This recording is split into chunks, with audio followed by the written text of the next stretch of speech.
Queremos suplicarte ayuda para entender lo que vamos a estudiar de esta narrativa y la aplicación que tiene para nuestras vidas. Ayúdanos a ser responsables con lo que tú hables a nuestros corazones y dar frutos, Señor.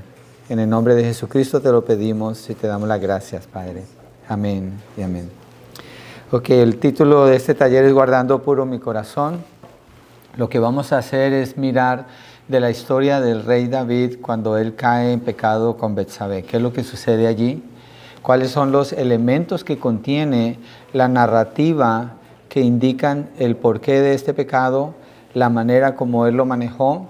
Y nosotros buscar qué es lo que tenemos que hacer para evitarlo. Vamos a buscar algunos textos que nos ayuden a pensar cómo evitarlo, pero el enfoque principal que vamos a ver es las consecuencias. A veces ante el pecado está el engaño de pensar que no hay consecuencias o ignorar las consecuencias, pero hay muchas consecuencias. Entonces vamos a mirar, antes de empezar allí, quiero que miremos los personajes que son David, el rey de Israel, Betsabé, hija de Eliam, mujer de Urías. Eliam, que es el papá de Betsabé, es uno de los valientes de David que presenta 2 Samuel 23:34. Era un guerrero fiel. Ahitofel es el abuelo de Betsabé, el papá de Eliam. Ahitofel es un hombre fiel a David, consejero personal del rey David. Y Urías Eteo es uno de los 37 valientes de David, el esposo de Betsabé. Todos ellos van a estar afectados en esta historia. Es muy importante que tengamos en cuenta los nombres y tal vez vamos a estar regresando allí. Entonces, el texto que vamos a estudiar es en 2 Samuel 11, allí donde está la narrativa de la caída de David. Pero antes de leer el capítulo 11, quiero que miremos el contexto, empezando desde el capítulo 10. La razón es esta, porque el capítulo 10 nos muestra algunas características del rey David. Características que son importantes para ver el cambio que sucedió en él. ¿Cuál fue el cambio que sucedió? Entonces en el capítulo 10 de 2 Samuel dice: sucedió después de esto que murió el rey de los amonitas y su hijo Hanún reinó en su lugar. Y David dijo: seré bondadoso con Hanún, hijo de Naas, tal como su padre fue bondadoso conmigo. Entonces David envió a algunos de sus siervos para consolarlo por la muerte de su padre. Hagamos una pausa allí. ¿Qué nos muestra esto del carácter de David? Que es un hombre bondadoso. El nuevo rey, se ha muerto su papá y David está pensando, ¿cómo voy a consolarlo? ¿Y qué es lo que hace? Envía mensajeros de su reino para consolar a este rey. Él lo manda para allá. ¿Y qué sigue diciendo el verso 2? Pero cuando los siervos de David llegaron a la tierra de los amonitas, los príncipes de los amonitas dijeron a Hanún, su señor: ¿cree usted que David está honrando a su padre porque le ha enviado consoladores? ¿No le ha enviado a David sus siervos para reconocer la tierra, para espiarla y conquistarla? Y dice que entonces los humillaron, les cortaron la barba por la mitad, los vestidos. Por cuestión de tiempo voy a resumir parte de la narrativa. El caso es que ellos quedan bien humillados. Estos hombres quedan bien humillados. Este rey no toma bien la buena intención del rey David. Nuestro enfoque es: David está mostrando bondad y está alcanzando a este rey para consolarlo. Sus siervos son humillados y David responde ante la humillación de estos hombres. Mire lo que dice en el verso 5. Cuando le avisaron a David, envió mensajeros a encontrarse con ellos, porque los hombres estaban sumamente avergonzados. Y el rey les dijo: quédense en Jericó hasta que les crezca la barba y después vuelvan. ¿Qué está haciendo David con estos siervos que fueron humillados? Los está protegiendo. David está resguardando a estos hombres de que no tengan mayor humillación. Y les dice: quédense allá en Jericó para que no vean la humillación de ustedes. Los está guardando. Entonces David es un hombre bondadoso, se muestra como un buen amigo, se muestra como un hombre que es honroso en el trato que está teniendo con estos hombres que fueron humillados. ¿Estamos de acuerdo con eso? Ok, miremos una característica más del rey David. Los amonitas se dan cuenta que se han hecho odiosos contra David por lo que hicieron y con razón. Y contratan mercenarios de los arameos, muchos miles de hombres para ellos. En el verso 7, cuando David se enteró, envió a Joab, que es el general de su ejército, y a todo el ejército de los valientes. Y los amonitas salieron y se pusieron en orden de batalla. Bueno, aquí empieza a describir lo que sucede allí. Obviamente el ejército de Israel gana la batalla, pero ¿qué nos deja ver esto de David aquí? David responde ante sus enemigos con valentía y con fuerza. David se muestra como un guerrero fuerte, causa muerte y derrota y destrucción a sus enemigos, que es la manera como se hace una guerra. Entonces vemos características en David. Es un hombre íntegro, queriendo consolar al nuevo rey. Es íntegro guardando el honor de sus soldados. Es íntegro en responder en la guerra porque tiene que proteger a Israel de los amonitas y de los amorreos. Entonces vemos a un hombre íntegro. David es conocido como un hombre que era conforme al corazón de Jehová. Y es verdad, David lo era. ¿Sí? Ahora miremos qué sucede antes de llegar a donde quiero moverme en el 11.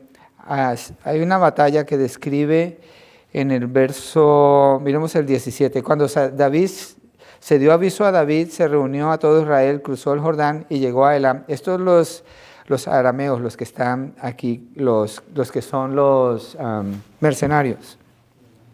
Los arameos se pusieron en órdenes de batalla para enfrentarse a David y pelearon contra él. Entonces David está en la guerra.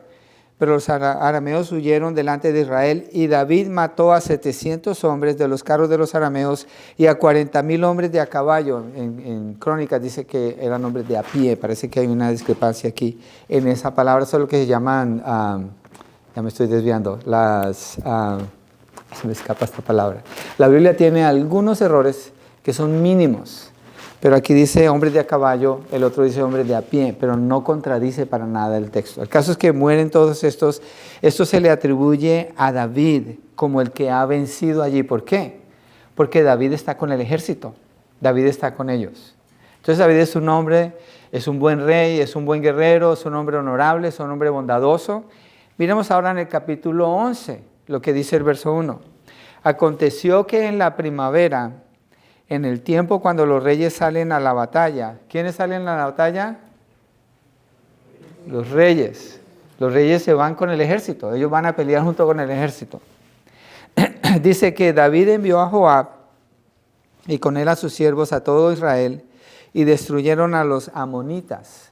Acuérdense, los que perdieron la batalla anteriormente fueron no quiero decir el nombre equivocado, amorreos. ¿Cómo los llama? Se me escapó el nombre de ellos. Los arameos, perdón. Los arameos son los que pierden la batalla. Los amonitas se habían regresado. Esta batalla es otra batalla. Y pelean contra los amonitas. Y ahora si los vencen. Y dice, David envió a Joab con él los siervos a todo Israel, destruyeron a los amonitas y sitiaron a Rabá. Esa ciudad queda sitiada y aquí el texto hace una pausa en la guerra. Y empieza a narrar la situación de David. Y dice, pero David permaneció en Jerusalén. ¿Dónde están todos los reyes en la primavera? En la guerra. ¿Y David dónde se quedó? En Jerusalén. Está en casa. Se quedó viendo televisión. Se quedó tomando una pausa, unas vacaciones. Prácticamente lo que él hizo. ¿Sí? Aquí comienza la caída del rey David. Porque él tiene que estar en la batalla. Y está en su casa. Se está tomando el lujo de descansar. Esta sociedad a nosotros nos dice, te lo mereces, descansa. Cómprate tu timeshare, cómprate tu esto, invierte en esto para que descanses. Planea todo para que te retires un día y ya no tengas que trabajar y nada de eso. Nos habla de eso esta sociedad. ¿Sí? Pero incita desde ya a descansar de una manera desproporcionada. Donde lo que se llama indulgencia, es decir, sentarse, por ejemplo, frente al televisor. Y una persona que mira un programa que es una serie, pero no miran el que corresponde a ese día, miran toda la serie en una sentada. Toda la serie, porque ahora se puede hacer eso. Entonces, eso es un problema. Se toma el teléfono. ¿Qué miramos en el teléfono? Se supone que el teléfono es para hacer llamadas, pero no son teléfonos, son computadoras lo que tenemos ahora. Entonces, ¿qué hay allá dentro de esas computadoras? Todo tipo de información, hay acceso a la internet. Y una persona dice, oh, voy a mirar algo, y media hora después, ¿ya lo viste? Se me olvidó que era lo que estaba buscando. Hay una indulgencia y hay un desvío en lo que es relajarse para ver cosas, para hacer cosas que no es lo que Dios nos está pidiendo que hagamos. Un principio para esto es bien fácil. Todo lo que hagas, hazlo como para el Señor. Si usted no tiene esa seguridad y esa paz, no lo haga. No vaya contra su conciencia, no peque contra Dios y no deje que su conciencia se endurezca al punto de que empiece a ignorar lo que la conciencia le está diciendo. Entonces, David se retira de lo que tiene que estar haciendo. Él es el rey, él tiene el palacio, tiene el tiempo, tiene los ejércitos, tiene los medios. Y eso puede suceder con las personas también que prosperan. Cuidado con eso. Entonces, queda citada Rabat y hace esa pausa aquí. Y David, en lugar de estar en la guerra, sigamos con el texto, verso 2.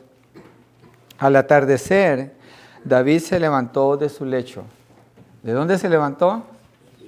¿Dónde están los soldados? ¿Contra quién? Los amonitas. Tienen sitiada la ciudad de Rabá. Dice que se paseaba por el terrado. ¿Qué está haciendo David? Paseándose. ¿Qué están haciendo los soldados? Qué contraste, ¿cierto? Qué gran contraste el que hay aquí. Todavía no podemos decir que es pecaminoso porque, digamos, está bien, necesitaba un break. Y se tomó ese break. Está bien, démosle el beneficio de la duda. Pero sigamos leyendo. Se paseaba por el terrado. El terrado es la parte de arriba del edificio. En ese entonces era normal, los techos eran planos. Y la gente hacía muchas cosas en los techos, ¿sí? Se bañaban o se acostaban a dormir una siesta para tener el fresco del aire, cosas así. Entonces él no está metido en un lugar donde normalmente no estaban, eso es normal. Yo estuve hace un mes allá en Israel y las ruinas que hay del palacio de David está construido en una parte alta. Y obviamente era un edificio mucho más grande. Y cuando uno mira al otro lado, allá se ven las casas abajo. Entonces él está caminando así aquí. Dice, se paseaba por el terrado de la casa del rey y desde el terrado vio a una mujer que se estaba bañando. Esto no fuera lo normal, porque esas terrazas tenían un murito que les protegía. Entonces ella no se está exhibiendo, ella está haciendo algo normal. Pero él la ve y dice, y la mujer era de aspecto muy hermoso. ¿Qué indica esto?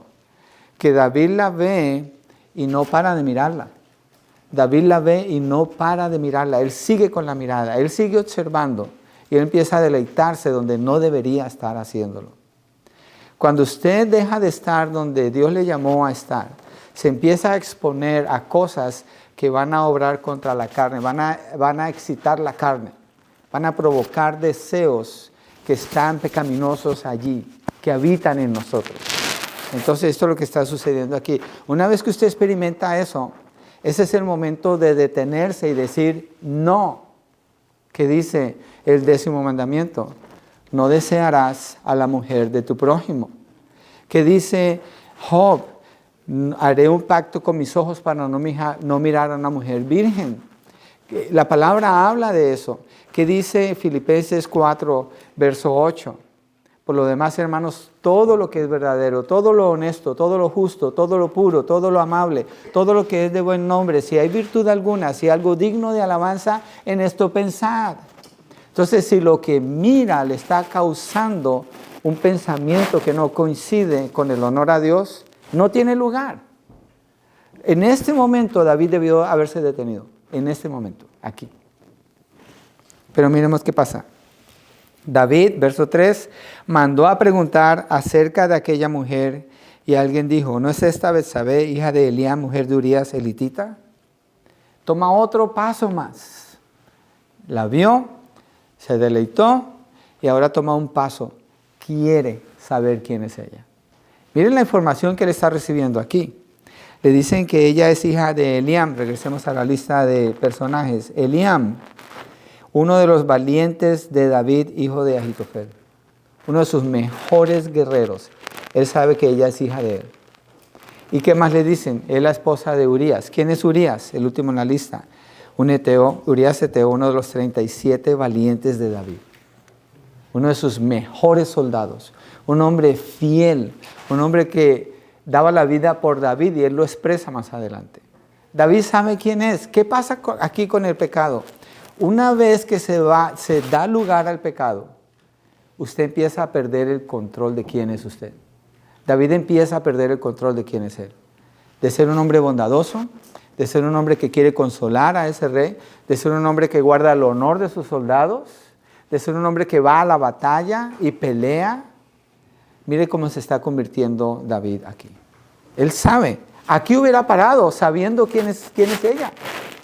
Y con los guerreros que trabajan para él. Verso 4, David envió mensajeros y la tomaron. Da otro paso más abajo. Y cuando ella vino a él, él durmió con ella, comete adulterio. La ley dice en Levíticos que debe morir el que comete adulterio, él y ella. Es un pecado de muerte. Así se trata ese pecado. Entonces David, cuando sigue el pecado, ya no se detiene. Mire, si usted no detiene el pecado, cuando usted lo identifica como pecado, el pecado lo va a matar a usted. Si usted no mata al pecado, el pecado lo va a matar a usted. Sea lo que sea. Aquí estamos viendo el pecado de adulterio, pero aquí hay lascivia, aquí hay los deseos de la carne, aquí hay lo que es el orgullo, la vanagloria, porque como es rey, tiene lo que tiene, se toma el espacio, se da esas libertades y está usando a la gente para lograr lo que él quiere. Dice, después que ella se purificó de su inmundicia, regresó a su casa y Betsabé concibió y envió aviso a David diciendo, estoy encinta. Hay un problema serio aquí, ella está embarazada. Y Urías no está en su casa. Entonces, ¿qué hace David? Debió haber parado aquí y afrontar las consecuencias de su pecado. Pero ¿qué hace David? Verso 6. Entonces David envió, otra vez está abusando su autoridad, envió a decir a Joab, envíame a Urías, elitita. Y Joab le mandó Urías a David. ¿Dónde está Urías? En la guerra. ¿Con quién? Con los soldados. ¿Defendiendo a quién? A David y a Israel. Y David se ha acostado con su esposa. Lo manda a llamar. Voy a resumir la narrativa por cuestión de tiempo. David le pregunta, cuéntame cómo está Joab y cómo están los soldados. ¿Qué pregunta es esta? Urías es uno de los mejores soldados y lo mandó a llamar para que sea su mensajero de una pregunta que no tiene sentido. Pudo haber llamado a otro soldado que no era importante, pero Urías es un soldado muy importante. Entonces la pregunta de David muestra cómo su corazón cada vez se está torciendo más y más. Cada vez va cayendo en un hoyo profundo y oscuro, donde no va a tener salida si no se detiene. Cualquiera que sea el estado del pecado, de la tentación que usted está teniendo en su vida, como sea, yo no los conozco, yo no puedo ver su vida, Dios sí. Él quiere usar esta escritura para hablar a su corazón.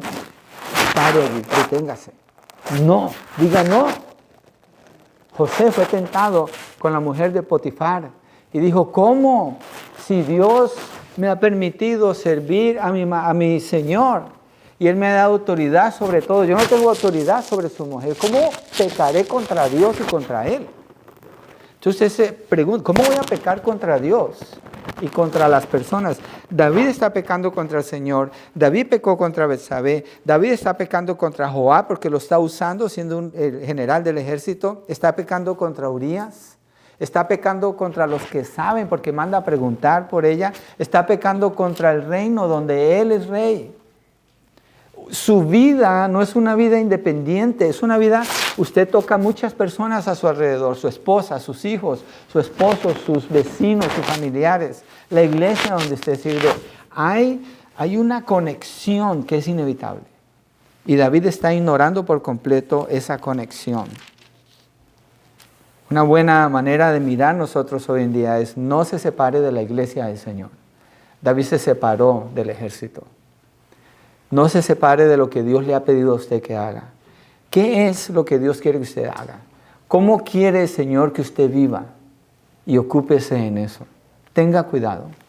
Y cuando usted es tentado con una mirada así, huya, salga huyendo de allí. Pablo le dice a Timoteo en 2 de Timoteo 2, 3, 4, un buen soldado de Jesucristo no se enreda con las cosas del mundo. Se mantiene fiel al Señor. Y cuando Pablo termina su vida, en 2 Timoteo 4:7 dice, he peleado la buena batalla, he terminado la carrera, he guardado la fe. ¿Cuáles son los términos que vemos aquí?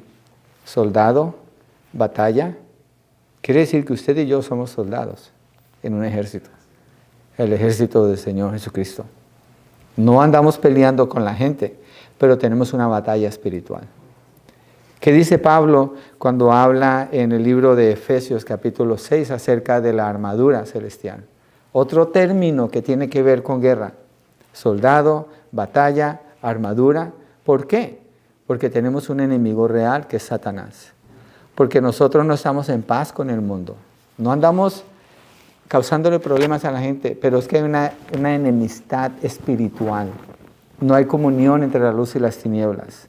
Entonces no podemos asumir que darnos el tiempo de descansar extensamente, darnos el tiempo de la indulgencia, de estar viendo televisión extensamente, estar en el televisor extensamente, todas esas cosas están afectando su bienestar espiritual, su influencia sobre la iglesia, su influencia sobre sus familiares, oportunidades con sus hijos, con sus vecinos, en su trabajo. Y después, usted piensa que está en secreto, pero Dios está viendo eso y lo que sucede es que todas esas cosas van a tener un efecto con las personas con que usted tiene que relacionarse. Siempre va a tener un efecto. Aquí está teniendo un efecto en el rey David y la manera como él se relaciona con las otras personas es completamente equivocada. No siga el deseo de sus ojos. No haga como su corazón le pide que haga. El corazón es engañoso en gran manera. Santiago 1, 14 a 15. Mire lo que dice en cuanto a la dirección del pecado y el alcance que tiene desde que comienza.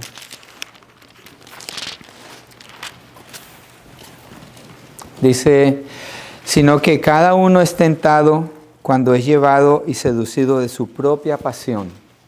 David experimentó su propia pasión cuando vio a Betsabé y de ahí fue seducido.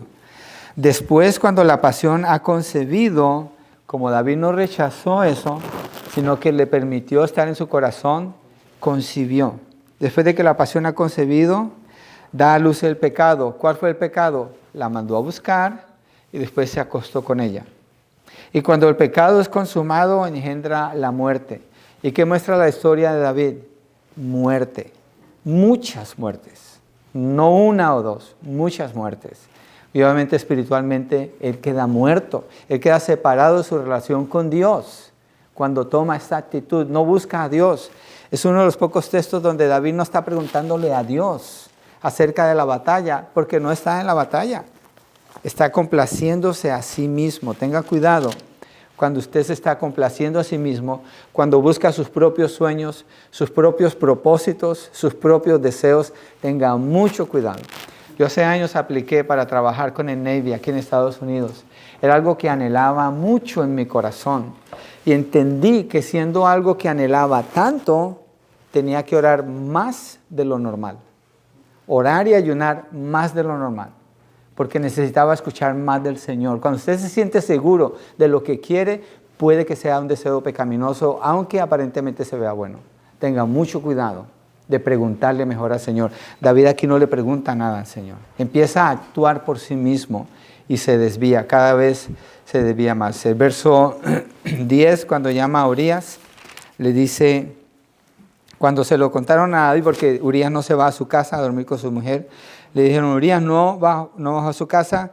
David dijo a Urías, ¿no has venido de hacer un viaje? Wait a minute. ¿Urías de dónde vino? ¿Andaba de tour, de paseo? ¿Cierto que no? Y la pregunta de David, ¿no has venido de viaje? ¿Qué indica esto? David era el que andaba de viaje, el que se había salido donde tenía que estar. Y está queriendo imponer su pecado sobre Urías para encubrir su propio pecado. Eso es lo que él está tratando de hacer. Misery loves company, dicen en inglés. La miseria ama la compañía. Y el que está pecando eventualmente busca a otro para que peque con él y se goce en lo que está haciendo. Así funciona el pecado. Obviamente en este caso él está manipulando a Urías. Mira la respuesta de Urías en el verso 11. Urías respondió a David, El arca, Israel y Judá están bajo tiendas. Y mi señor Joab y los siervos de mi señor acampan a campo abierto. ¿He de ir yo a mi casa para comer y beber y acostarme con mi mujer? Dice, por su vida y la vida de su alma, que no haré tal cosa. Para Urías era más importante su responsabilidad que tenía como soldado, porque su lugar era en la batalla, no en su casa. Ese no era el momento para estar en casa descansando. Ese no era el momento para visitar a la familia. La ciudad está sitiada. Acuérdense, en el verso 1 dice que ellos sitiaron a la ciudad de Rabá. Es un punto súper importante en la batalla que están peleando contra los amonitas. No es el lugar para estar en casa. Entonces la respuesta de Urías es un hombre íntegro. Los mejores soldados usualmente son hombres íntegros. Cuando uno estudia los centuriones en los evangelios, eran hombres íntegros, muchos de ellos. Este hombre era un hombre íntegro y está confrontando la falta de integridad en el rey David. Cuando empezamos, ¿cómo era David? Bondadoso, ¿cierto? Quería consolar al rey, protegió el honor de sus soldados, era un guerrero fiel, él sabía que tenía que estar allá con sus soldados. ¿En qué se está convirtiendo David? Completamente opuesto a lo que él era. Si usted no trata con su pecado, usted va a ser transformado de una manera horrible en su corazón. Se empieza a formar tinieblas y oscuridad. Que hay fuerzas demoníacas que pueden empezar a trabajar contra usted. Téngalo por seguro, tenga mucho cuidado. Si usted no mata al pecado, el pecado lo va a matar a usted. Con el pecado no hay tregua, con la tentación no hay tregua. Hay que lidiar con eso y decir no. Cuando hay que decir no en el poder del Señor. Y no trate de encubrir su maldad. David está tratando de encubrir su maldad. Mira lo que dice Proverbios 28:13. Proverbios 28:13. Y habla de encubrir el pecado. ¿Qué pasa con alguien que quiere encubrir su pecado? ¿Alguien me ayuda a leerlo con voz alta, por favor? Proverbios 28:13.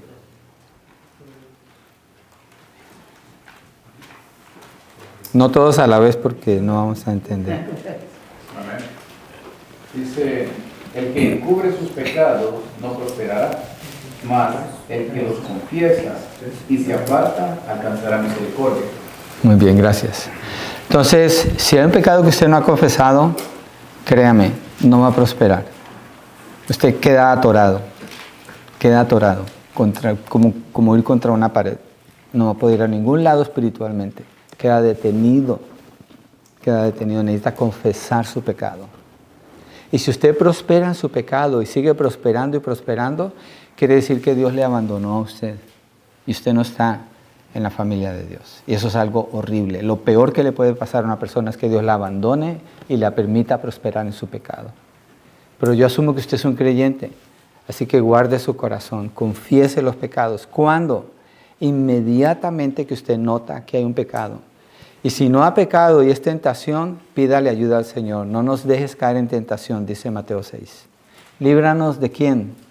Del maligno o del mal. Esa palabra se traduce maligno y está hablando de Satanás. Está pidiendo ayuda.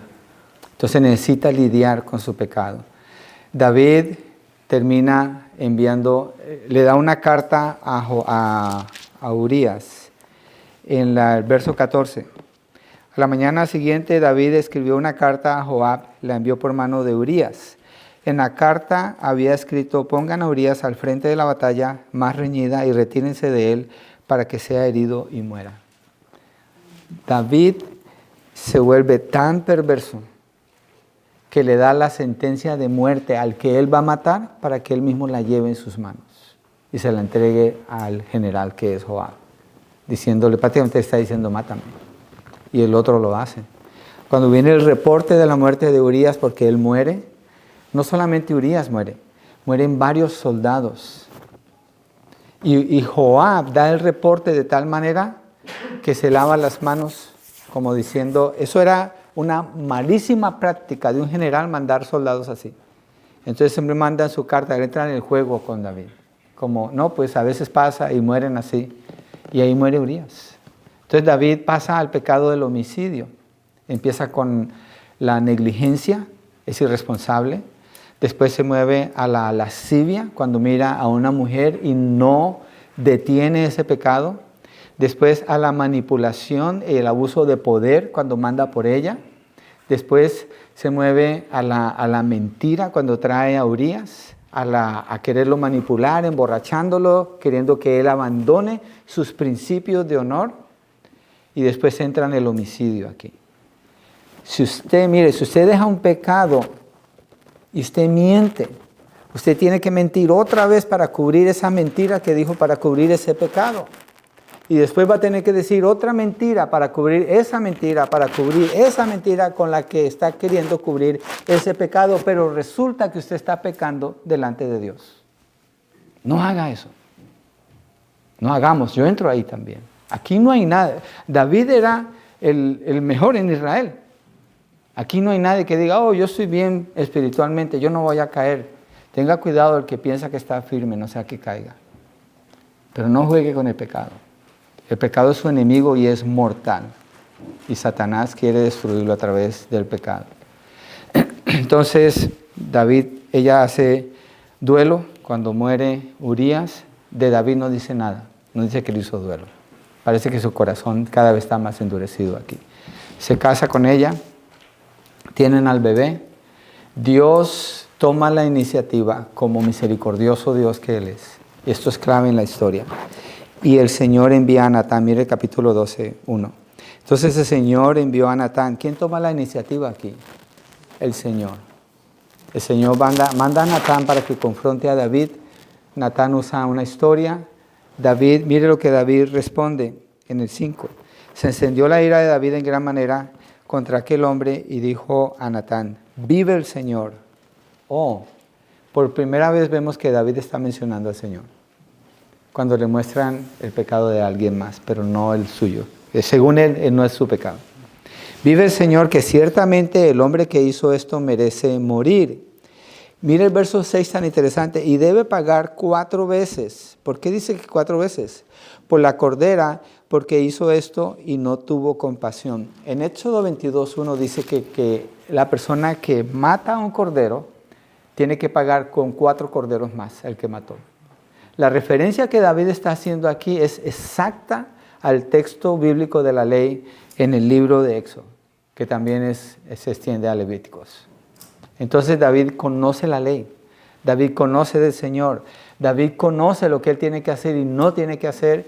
Y aquí, como la ley aplica para otro, entonces la está dejando saber, pero no para él.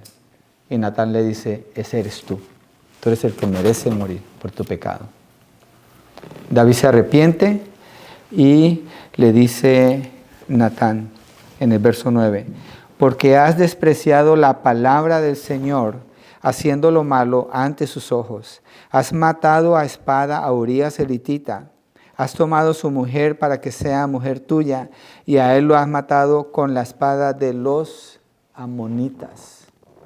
Prácticamente David se asocia con los amonitas para que maten a uno de sus mejores soldados por querer cubrir el pecado que cometió con Betsabé.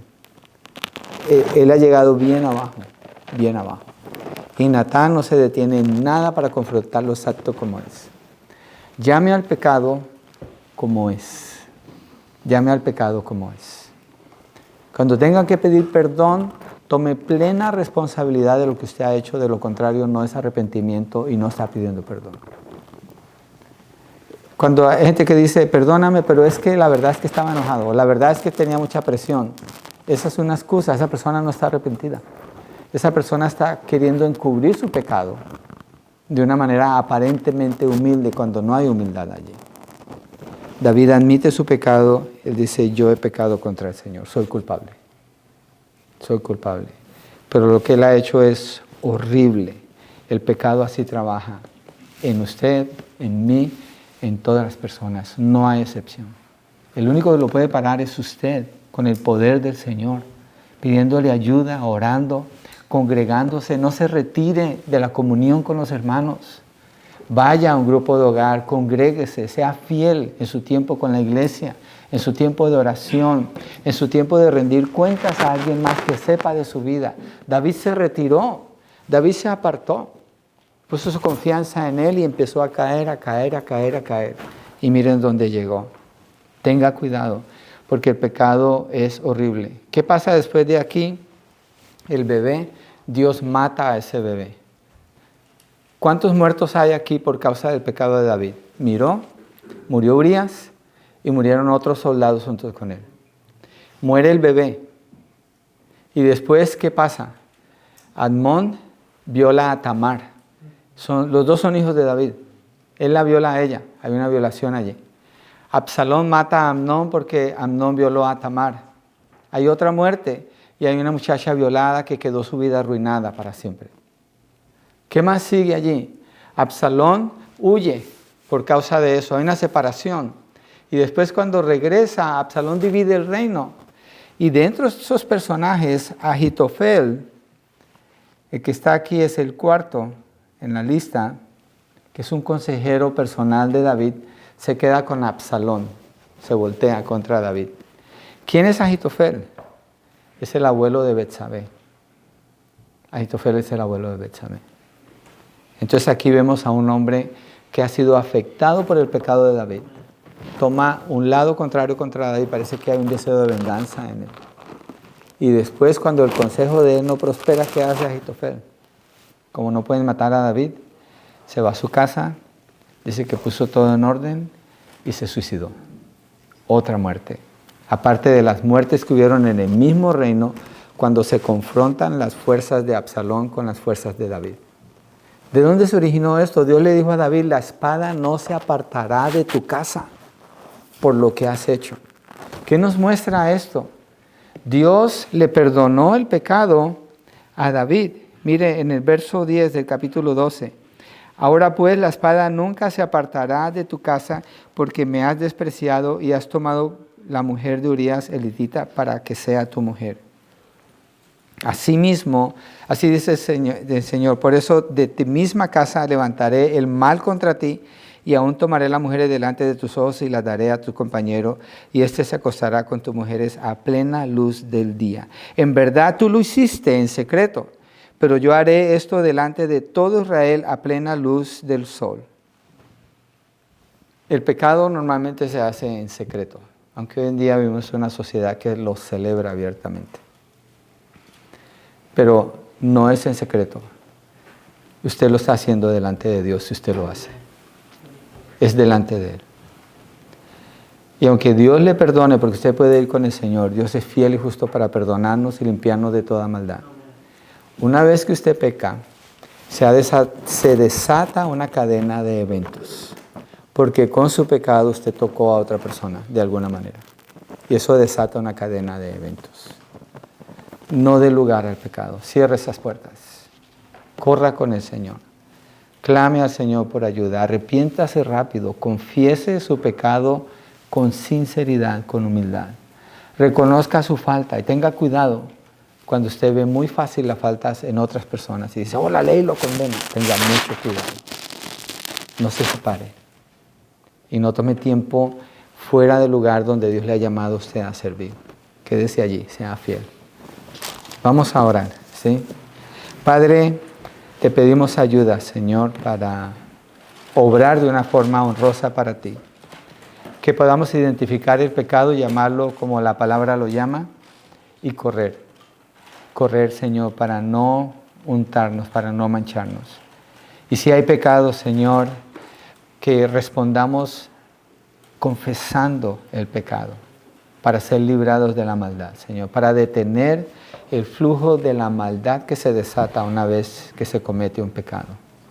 Ayúdanos, Señor, a guardar nuestros ojos en pureza, nuestra mente en pureza, nuestro corazón en pureza, Señor, para ti y a recordar que delante de ti vivimos y todo lo que hacemos, lo hacemos como para ti, Señor.